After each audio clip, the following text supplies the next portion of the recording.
Chino! Opa.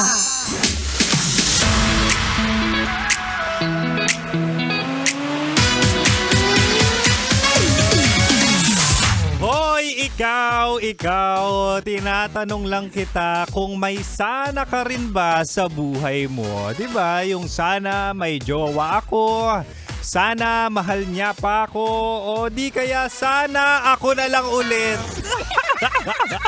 Kung ako'y tatanungin, mahal, ang sana ko talaga ay sana bumalik yung mga nagastos ko sa maling tao.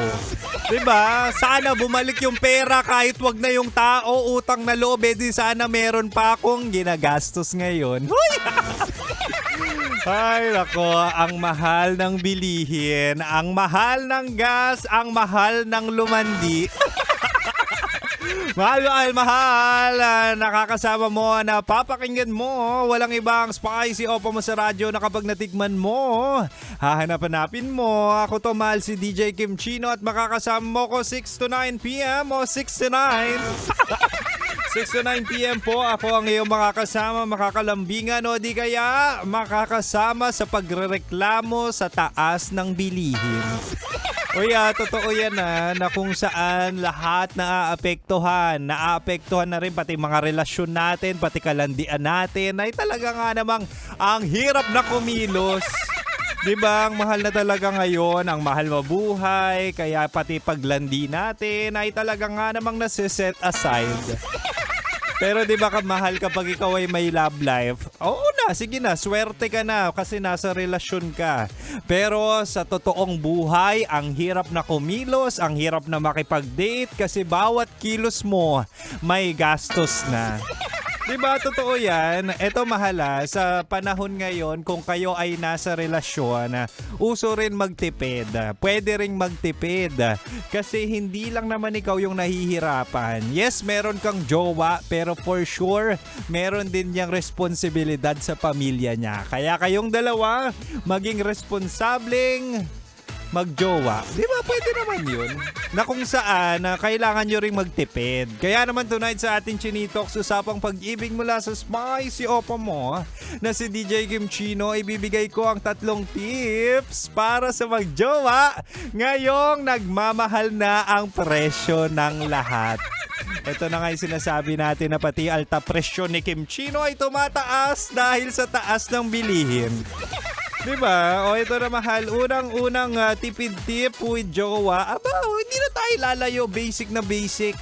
Mag-home date muna kayo. Ito yung sinasabi natin na hindi naman kailangan ng restaurant lagi kapag kakain kayo, utang na loob. Diba? Pwede naman, mahal, na sa bahay muna. Manood ng movie, maglutong bahay. Diba? Maganda rin yung bonding na kung saan dalawa kayo magluluto. Yung isa mag-grocery, mamamalengke. Tapos ikaw, mag-YouTube ka. Kung hindi ka marunong magluto, pwede yung matutunan. Diba, nakakatipid daw yan. Nakakatipid. Ako personally, ako na bahala kapag mag-meditate tayo sa bahay. Ako nang bahala mamalengke, ikaw na magluluto. At isa pa, si Kim Chino, hindi naman po sa pagyayabang, pero magaling po ako maghugas ng plato. Bukod sa kumain, magaling din talaga ako maghugas ng plato, di ba? Kasi mahal, mura na yon, and at the same time, hindi nyo na kailangan kumonsumo ng gas na kung saan hindi naman natin maiwasan ang pagtaas. Ewan ko ba? Kawawa naman kami mga driver. Oo, kawawa naman kami mga nagkakotse papuntang office at talaga nga namang iniinda na namin ang taas ng bilihin, sinabayan pa ng taas ng gas. Oo. Diba? And also, mahal, yung mga home date ideas na yan, ang akin lang naman dito, minsan wala naman yan sa venue, nasa kasama yan. Kaya naman kung saan man kayo, mapabahay man kayo mag-date, ay naku, palag na yan, basta mahal mo, diba? Palag-palag na ang bonding. Hindi nyo na kailangan lumabas pa. Diba? O, shoutout natin. Ito, nasa labas nakikinig. Ang isang in-drive driver na si Kevin Ray Amatorio. Maraming salamat, mahal, sa pakikinig. Mag-ingat ka at mag-ingat ka sa pagtaas ng gas.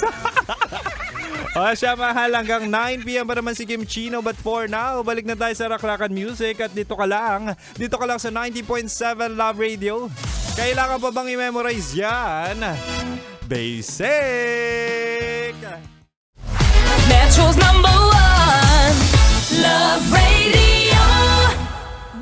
sake!